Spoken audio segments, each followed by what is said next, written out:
Currently in our area, 27 degrees with light snow.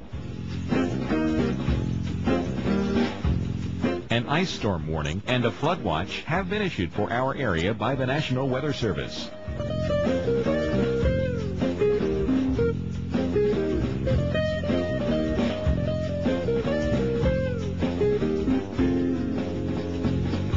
Here's our local Doppler radar.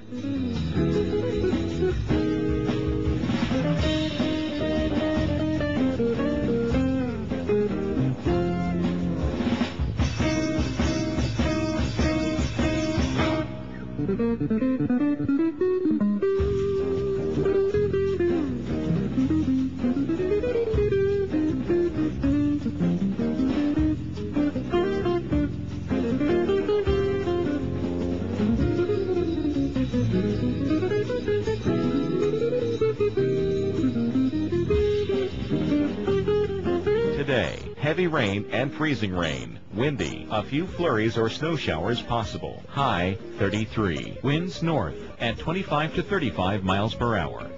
For tonight, windy. Snow showers ending early. Low 16. Winds west-northwest at 20 to 30 miles per hour. Chance of snow 30%. Winds could occasionally gust over 40 miles per hour. On Thursday, scattered flurries. Cold. High 26. Here's our 7-day outlook.